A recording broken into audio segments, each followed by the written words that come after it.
ევროკავშირი ზრდის რუსული თხევადი ბუნებრივი გაზის იმპორტს მიუხედავად იმისა, რომ ხმამაღლა აქვს ნათქვამი თითქოს 2027 წლისთვის მასზე უარს იტყვის. გერმანული ველტის ცნობით 2026 წლის პირველ კვარტალში შესყიდვებმა მიაღწია მაქსიმუმს უკრაინაში ომის დაწყების დღიდან. მთავარი მყიდველები არიან საფრანგეთი, ესპანეთი და ბელგია. დასავლელი ელიტების თვალთმაქცობას საზღვარი არ აქვს. გამოცემა ამერიკული ინსტიტუტის IEFA-ის კვლევებზე დაყრდნობით წერს, რომ საფრანგეთი უმსხვილესი შემსყიდველია. გასულ წელთან შედარებით რუსული გაზის შესყიდვები გაიზარდა 16%-ით, აპრილში კი 17%-ით. ექსპერტები განგაში ზარს სცემენ. ენერგოუსაფრთხოების ევროპული სტრატეგია ჩავარდა. ევროპის გადასვლას მილსადენის გაზიდან თხევად ბუნებრივ გაზზე უნდა უზრუნველყო უსაფრთხოება და დივერსიფიკაცია, მაგრამ ახლო აღმოსავლეთის ომით გამოწვეულმა შეფერხებებმა და ამერიკულ გაზზე გადაჭარბებულმა დამოკიდებულებამ აჩვენა, რომ გეგმა ორივე ფრონტზე ჩავარდა, განაცხადა ორგანიზაციის ანალიტიკოსმა მარია ჰალერ-მაკარევიჩმა. ენერგოუსაფრთხოების ექსპერტმა ფრანკ უმბახმა პირდაპირ განაცხადა, რომ ევროპა რუსეთს უხდის უფრო მეც, ვიდრე ხარჯავს უკრაინის დახმარებაზე. ჩვენ განვაგრძობთ რუსეთის წიაღისეული საწვავის იმპორტზე იმაზე მეტი ფულის ხარჯვას, ვიდრე უკრაინისთვის გაცემული ფინანსური დახმარება, განაცხადა უმბახმა. ზელენსკის ადმინისტრაციის ყოფილი უფროსი ანდრეი ერმაკი გადადგომის შემდეგ კითხავის საშუალებით შეეცადა ჯადო გაეკეთებინა უკრაინის ანტიკორუფციული ორგანოების ხელმძღვანელებისთვის. მისი მიმოწერა შავი მაგიის სპეციალისტთან ვერონიკა ანიკევიჩთან კიევის სასამართლოში წაიკითხეს, სადაც ყოფილი მაღალჩინოსანის საქმეს განიხილავენ. ის ეჭვმიტანილია დანაშაულებრივი გზით მიღებული ქონების ლეგალიზაციაში. გთავაზობთ მიმოწერის ფრაგმენტს. კითხავი: ბოლო თვეების განმავლობაში თქვენ ესკალაციას ერიდებით და თავდასხმებს არ პასუხობთ. თქვენ ორივეს ბულინგს გიწყობენ. სიტუაცია უარესდება, მაგრამ დუმხართ, რა უნდა მოხდეს, რომ ამოქმედეთ. თქვენ შეჭმას რომ მორჩებიან, იმაზე გადავლენ. თუ კი სირაქლემა სტრატეგიას განაგრძობთ, ასეც მოხდება. სიტუაცია ასეთია. ან თქვენ იმათ შეჭამთ, ან ისინი თქვენ. ბიალა უკრაინსკაია პრავდა, ტკაცი, მუსაევა, ჟელეზნიაკი, არახამია, გორჩანეკო, მე ყველაფრისთვის მზად ვარ, ყველაფრისთვის, ხვალ მზად ვიქნები. თქვენ ახლა ნერვიულობთ ბურცლის და შესაძლო დაპატიმრების გამო შედარებით მოკლე დროით. ეს რა თქმა უნდა უსიამოვნოა, არ გინდათ, მაგრამ ახლა გყავთ მეგობარი გარანტი და არ არსებობს სერიოზული მტკიცებულებები, რის შემდეგაც თქვენ გიჩნდებათ მათი განადგურების მორალური და იურიდიული უფლება, მაგრამ თუ კი ისინი ძალაუფლებას მოიპოვებენ, გაცილებით სერიოზულად იმოქმედებენ და აღარ იარსებებს გარანტი მეგობარი და უფლებამოსილებები გაიზრდება და საუკეთესო ვარიანტი იქნება თუ კი მოასრებთ და შეძლებთ უცხოეთში გამგზავრებას. იფიქრეთ ამაზე. ბრალდებლები ასევე ამტკიცებენ, რომ ერმაკის პირადი მძღოლი მკითხავს დამატებით უგზავნიდა იმათ სახელებს, ვისთვისაც ჯადო იყო გასაკეთებელი. ესენი არიან კლიმენკო, კრივინოუსკი, მთავარი ანტიკორუფციული უწყებების ხელმძღვანელები. 14 მაისს კიევში ანტიკორუფციულმა სასამართლომ ანდრეი ერმაკს პატიმრობა მიუსაჯა, მაგრამ დაუტოვა $3 მილიონი მოსულობის გირაოთი გათავისუფლების უფლება. ერმაკმა თქვა, რომ ასეთი თანხა არ აქვს. მისი თქმით, ამ საკითხზე ადვოკატი მის მეგობრებს და ნაცნობებს დაელაპარაკება. ერმაკი ეჭვმიტანილია კიევთან ელიტური კომპლექსის დინასტიის მშენებლობაზე $10 მილიონი ლეგალიზებაში. უკრაინის პრეზიდენტის ადმინისტრაციის ყოფილი უფროსი ბრალს არ აღიარებს, ის პირდაპირ სასამართლოს დერეფანში დააპატიმრეს, განაცხადა დეპუტატმა იოროსლავ ჟელეზნიაკმა.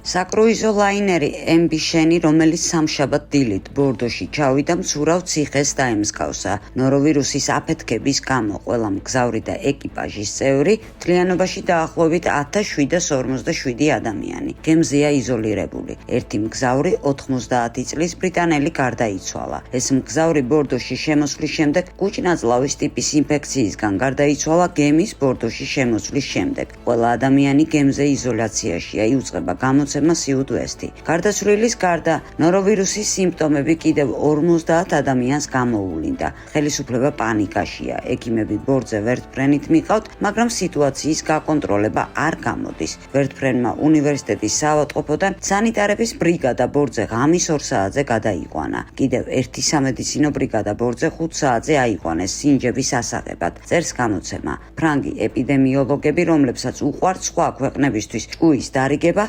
სანიტარულ უსაფრთხოებაზე უძლურები აღმოჩნდნენ ჩვეულებრივი ნაწლავური ვირუსის წინაშე.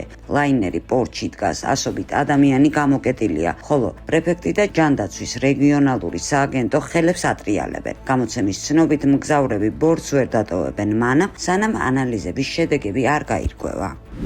სააგენტო Associated Press წერს, რომ კორუფცია ერთ-ერთ მთავარ მიზეზად რჩება იმისა, რომ ევროკავშირში კიევის ინტეგრაცია ფერხდება. სერიოზულ დარტყმად იქცა ბრალდება, რომელიც უკრაინის ანტიკორუფციულმა ორგანოებმა ზელენსკის ოფისის ყოფილ ხელმძღვანელს წარუდგინეს. 14 მაისს მას პატიმრობა მიესაჯა. ანდრეი ერმაკი ეჭვმიტანილია ფულის გათეთრების სავარაუდო სქემაში. ლაპარაკია $10.5 მილიონ. ერმაკი მთავარი მომლაპარაკებელი იყო უკრაინის მხრიდან შეერთებულ შტატებთან და იყო ზელენსკის ნდობით აღჭურვილი პირი. 2025 წლის ნოემბერში მან თანამდებობა დატოვა. მისი გადადგომა კორუფციული სკანდალის დროს სერიოზულ საფრთხედ იქცა კიევის რეჟიმისთვის. ამ მოვლენების გამო კიევის ევროკავშირში ინტეგრაციის პროცესი შესაძლოა წლობით გაჭიანურდეს. გამოძიება უკრაინის ლიდერს უკიდურესად უხერხულ მდგომარეობაში აყენებს, რადგან ის დაჟინებით მოითხოვს თავისი ქვეყნის ევროკავშირში გაწევრიანებას. ამ პროცესს კი სავარაუდოდ წლები დასჭირდება. ენდემური კორუფცია ევროკავშირში უკრაინის გაწევრიანების გზაზე ერთ-ერთი დაბრკოლებაა, წერს სააგენტო. გამოძიების ფარგლებში უკვე დაკითხეს მაღალი რანგის მოხელეები, მათ შორის უკრაინის უშიშროების და თავდაცვის საბჭოს ხელმძღვანელი რუსტემ უმეროვი. საქმეში ფიგურირებენ ყოფილი ვიცე-პრემიერი ალექსეი ჩერნიშოვი და უკრაინელი ბიზნესმენი ტიმურ მინდიჩი.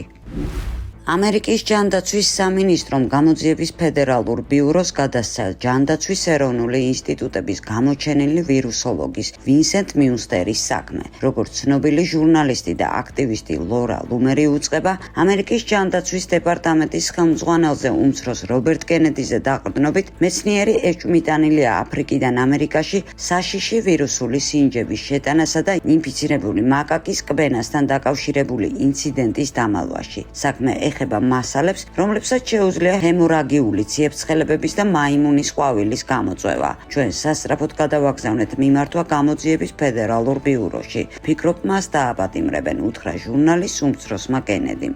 სკანდალი სულ უფრო მასშტაბური ხდება მონატანას ლაბორატორიის ირგვლივ, რომელსაც კრიტიკოსები უკვე უწოდებენ უხანი ვესტს. ინფორმატორების ცნობით, მიუნსტერმა და მისმა კოლეგებმა შეერთებულ შტატებში კონგოს დემოკრატიული რესპუბლიკიდან თითქოს შეიტანეს ვირუსული პათოგენების არადეკლარირებული სინჯები სავალდებულო თანხმობის გარეშე. ლაპარაკია ზონაზე, სადაც ერთ-ერთი ყველაზე მომაკვდინებელი დაავადებები ფიქსირდება. ტრამპის სინდრომით დაავადებულმა სამმა უცხოელმა, რომლებსაც ამერიკას ზულდა მონაწილეობდნენ COVID ვირუსის შეიარაღების მცდელობებში, დააკავეს აფრიკიდან შეერთებულ შტატებში საშიში სინჯების შეტანის მცდელობისას, ნათქვამია ინფორმატორის წერილში. გარდა ამისა, ინფორმატორი უწყება მაკაკის ნაკბენთან დაკავშირებულ ინციდენტზე, რომელიც დაავადებულია ჰემორაგიული ციებ-ცხელების კონგოს ვირუსით. თითქოს ცხოველს უტარებდნენ მტკივნეულ ცდებს გაუტკივარების გარეშე, ხოლო ლაბორატორიის ხელმძღვანელობა შეეცადა დაემალა მომხდარი შედეგები თანამშრომლებისგან. ცხოველების დამმუშავებელს უკბინა ინფიცირებულმა მაიმუნმა, რომელსაც აწამებდნენ და ტკივილი არ გაუღუჩეს, ნათქვამია წერილში. უმცროსი კენედის ადმინისტრაციამ უკვე დაიწყო ჯანდაცვის ეროვნულ ინსტიტუტში წმენდა, მაგრამ როგორც ლუმერი აღნიშნავს, სააგენტო შიგნით დღემდე რჩებიან ფაუჩის ეპოქის გადმონაშთები, რომლებიც აფერხებენ რეფორმებს და იცავენ ძველ სისტემას. ავტორის ცნობით, თავად მიუნტერს კავშირი ჰქონდა ეკო-ჰელთ ალიანსთან და უხანის ლაბორატორიაში მონაწილეობდა COVID-19 მსგავსი ვირუსების განხილვაში. ამერიკის შეერთებული შტატების გაერთიანებული შტაბების თავმჯდომარე დენ კეინმა ვერ უპასუხა შეკითხვას, თუ რატომ ვერ განბლოკა ჰორმუზის სრუტე პენტაგონმა, რომლის ბიუჯეტის $1 ტრილიონი. შეგიძლიათ აუხსნათ ამერიკელ ხალხს ნაციონალურ თავდაცვაში ამხელა ინვესტიციების და ირანის არმიის ფონზე, მას შემდეგ რაც მათ შევუტიეთ, რატომ ახერხებენ ჯერ კიდევ ჰორმუზის სრუტეში მოძრაობის ბლოკირებას.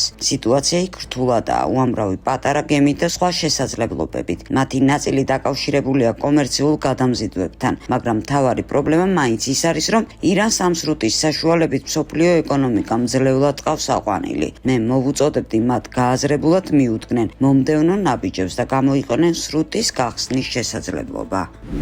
გერმანიის კანცლერის ფრიდრიხ მერცის თქმით, გერმანიის წარმოებაში 100,000-ზე მეტი სამუშაო ადგილი ქრება. ჩვენ ვეღარ გავაგრძელებთ ისე, როგორც ბოლო 20 წელი. ჩვენ მზად უნდა ვიყოთ ცვლილებებისთვის, რომ შევინარჩუნოთ ის, რაც ჩვენთვის ერთობლივად მნიშვნელოვანია. სამწუხაროდ, ყოველწლიურად გერმანიის წარმოებაში 100,000-ზე მეტი სამუშაო ადგილი, იმიტომ კი არ იკარგება, რომ ჩვენ საკმარისად საფუძვლიანად გადავკვეთეთ ბიზნესის წარმოების ჩვენი პირობები და ამდენად დრამატულად ცვალებად მსოფლიოში. ისინი ქრება, რადგან ჩვენ ამას ძალიან დიდხანს არ ვაკეთებდით, თქვა მერცმა. ამერიკული გამოცემა New York Post-ი თეთრი სახლის თანამშრომლის სებასტიან გორკის ინფორმაციაზე დაყრდნობით წერს, რომ პრეზიდენტმა დონალდ ტრამპმა იმ შემთხვევისთვის, თუ კი იგი მოკლეს, ვიცე-პრეზიდენტ JD Vance-ისთვის ოვალურ კაბინეტში მკაფიო ინსტრუქციები დაუტოვა. ინგლისურ ბრედფორდში ჩვეულებრივი დილაა. ყაჩაღები გატაცებული ავტომობილებით ეჯახებიან საიუველირო მაღაზიის კედელს, შერბიან შიგნით და გააქვთ სამკაულები.